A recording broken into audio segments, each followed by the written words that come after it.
Story Mooregoo the mopoke, and Mooninguggahgul the mosquito bird.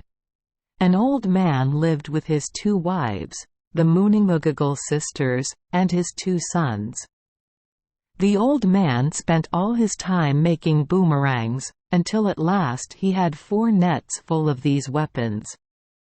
The 2 boys used to go out hunting opossums and iguanas, which they would cook in the bush, and eat, without thinking of bringing any home to their parents.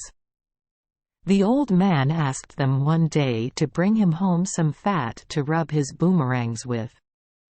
This the boys did, but they brought only the fat, having eaten the rest of the iguanas from which they had taken the fat.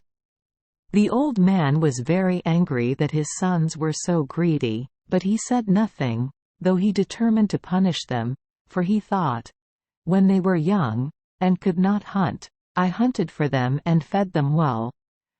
Now that they can hunt and I am old and cannot so well, they give me nothing." Thinking of his treatment at the hands of his sons, he greased all his boomerangs, and when he had finished them he said to the boys, "You take these boomerangs down onto the plain and try them. See if I have made them well. Then come back and tell me. I will stay here." The boys took the boomerangs. They threw them one after another, but to their surprise not one of the boomerangs they threw touched the ground, but, instead, went whirling up out of sight. When they had finished throwing the boomerangs, all of which acted in the same way, whirling up through space, they prepared to start home again.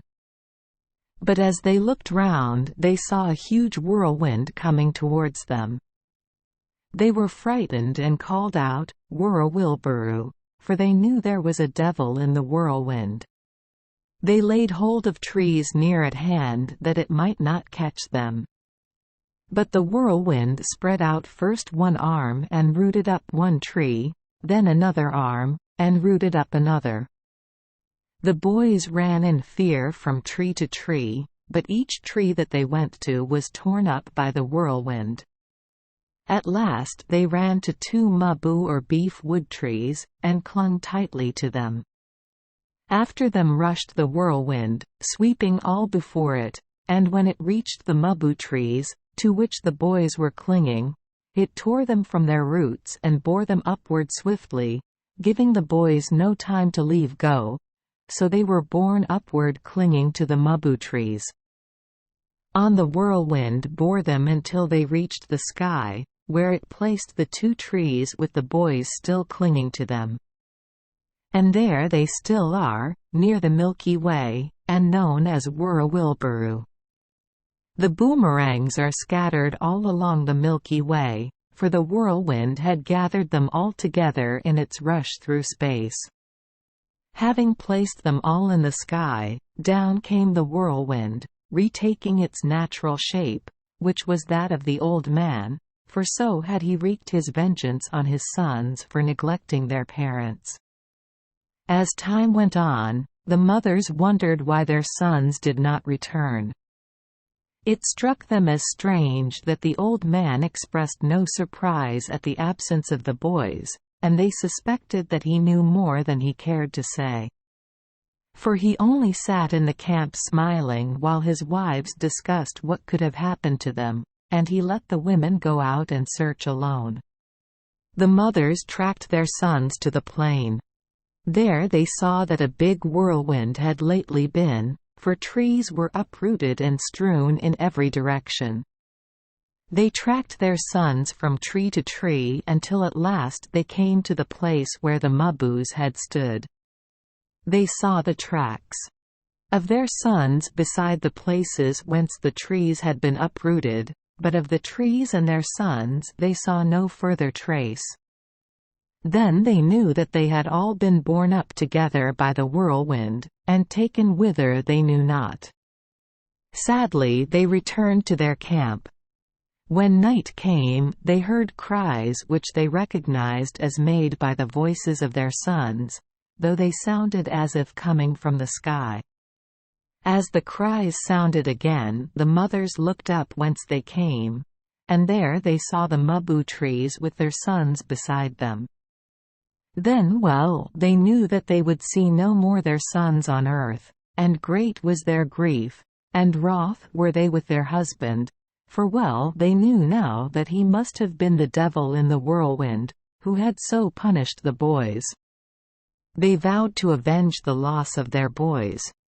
The next day they went out and gathered a lot of pine gum, and brought it back to the camp.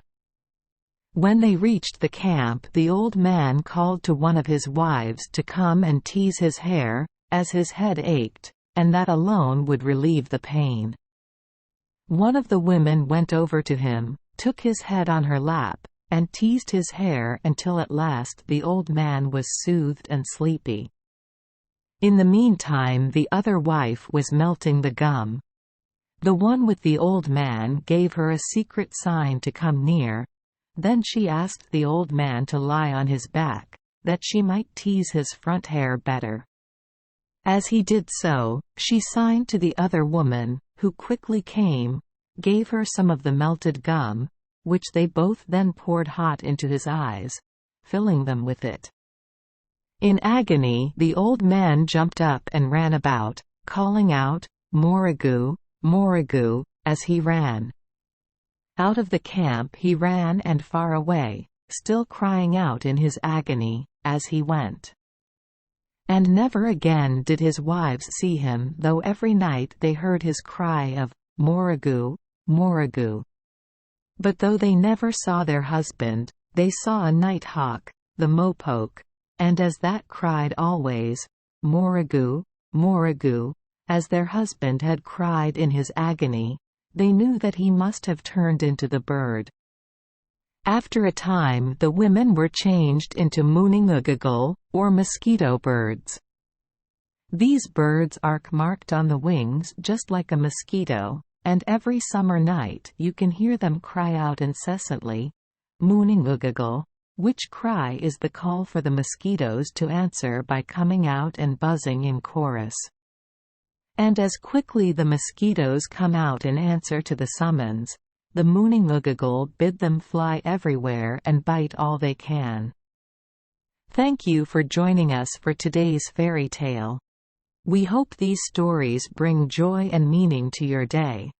If you love our channel, please hit the subscribe button so you won't miss any exciting tales.